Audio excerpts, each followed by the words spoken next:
Ever wondered how an empire could thrive for over 1,000 years in the heart of Africa? Let's journey back in time to the shores of Lake Chad, the birthplace of one of history's most enduring powers, the Kanem Bornu Empire. This isn't just a story of kings and conquests. It's a tale of resilience, trade, and cultural transformation that shaped a continent. Our story begins around the year 700 AD with the Kanem Empire. Imagine a vast, arid landscape where the shimmering waters of Lake Chad are a life-giving oasis. Here, the Kanuri-speaking peoples, led by the legendary Dugua dynasty, began to consolidate their power.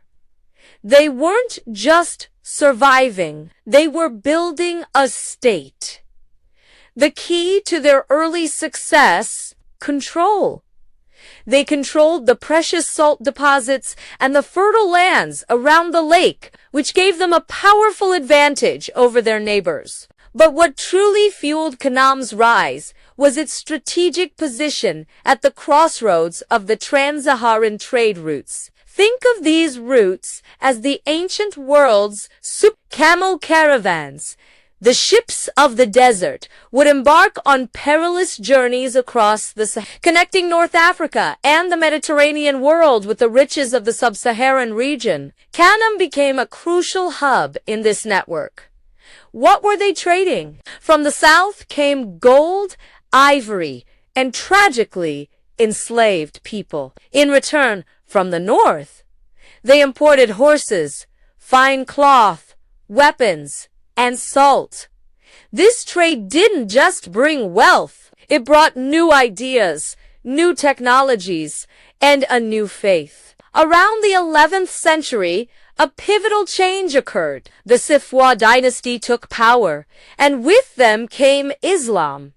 The conversion of the ruling class, starting with Mai it wasn't just a personal belief, it was a political and diplomatic tool. Embracing Islam connected Kanem to the wider Islamic world, opening up new alliances, attracting scholars and merchants, and providing a sophisticated legal and administrative framework based on Islamic law. Mosques and Islamic schools began to appear, turning the capital, Nijimi Gazargamu, into a center of learning. This golden age, however, faced a severe test. By the late 14th century, internal power struggles and external threats from the Balala people to the east forced a dramatic retreat. The Sifwa rulers and their followers had to abandon their ancestral homeland of Kanem.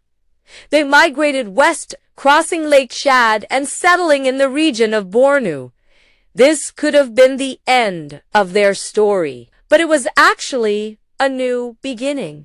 This move marked the transition from the Kanem Empire to the Kanem Bornu Empire. It was a period of regrouping and consolidation. For about a century, they rebuilt their strength in this new, more defensible territory. They established a new capital, Engazargamu, which would grow into one of the largest cities in Africa at the time. It was a testament to their incredible resilience. They didn't just survive displacement. They used it as an opportunity to reinvent themselves, stronger than before. And then came the man who would lead Kanem Bornu to its absolute peak, Mai Idris Alooma, ascending to the throne in the late 16th century.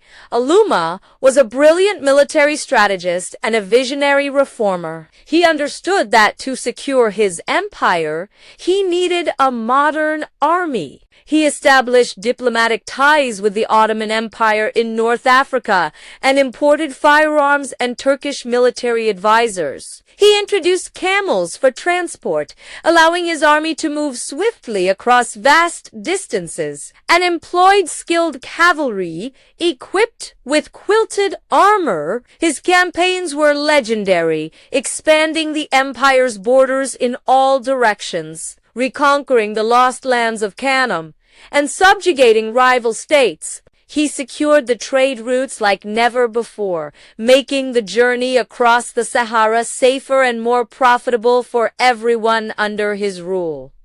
But Idris Alooma wasn't just a conqueror. He was a builder. He was a devout Muslim who replaced traditional courts with Islamic ones, implementing Sharia law throughout the empire. He commissioned the construction of new mosques and encouraged Islamic scholarship, making his court a beacon of learning. He also focused on the economy, digging wells to promote agriculture in arid regions and standardizing weights and measures to facilitate fair trade. Under his rule, Kanem Bornu was not just powerful, it was well-governed, prosperous, and culturally vibrant. The empire had reached its zenith, controlling a vast territory that stretched across modern-day Nigeria, Niger, Chad, and Cameroon. For the next century and a half after Idris Alooma, the empire enjoyed a period of relative peace and stability, known as the Pax. The systems he put in place continued to function, and the wealth from the trans-Saharan trade kept flowing. The capital, N'Gazargamu, was a bustling metropolis, home to tens of thousands of people, a testament to the empire's power and prosperity.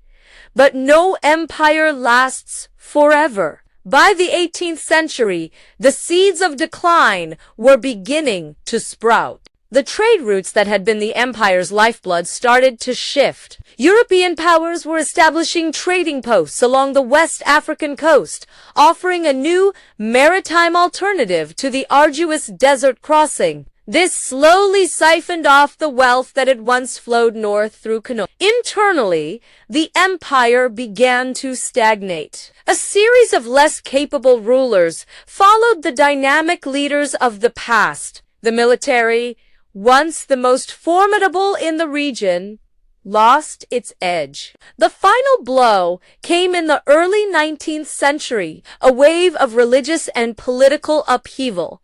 The Fulani jihads, led by Usman Dan Fodio, swept across the region. The Fulani forces attacked and even captured the capital, N'Gazargamu, in 1808. Although a new leader, the scholar and warrior Muhammad al-Kanami rose to repel the invaders and effectively took control of the empire. The old Sifua dynasty was fatally weakened. The capital was destroyed, and the empire was fractured. Al-Kanemi and his successors established the new Kanem Bornu Shehu dynasty, but the empire was a shadow of its former self. It was plagued by internal divisions and the constant pressure of neighboring states. The once mighty empire was now fighting for survival. The end came in the late 19th century during the scramble for Africa. The weakened state was unable to resist the advance of European colonial powers. By 1893, the empire was conquered and its territory was carved up and divided between Great Britain, France, and Germany, bringing over a millennium of continuous history to an abrupt and tragic close. So, what is the legacy of Kanem? It's a story of incredible longevity, a testament to the ability of its people and rulers to adapt and innovate over 1,000 years. It is a story of how trade and ideas can build great civilizations in the most challenging of environments. The empire left an indelible mark on the culture, language, and politics of the Lake Chad region that can still be seen today. It's a powerful reminder of the complex and glorious history of Africa, a history that is too often overlooked. Thanks for joining us on this incredible journey through time. If you found this story as fascinating as I did, make sure to like this video and subscribe to our channel for more deep dives into history. Let us know in the comments which empire you'd like us to explore next. See you in the next one.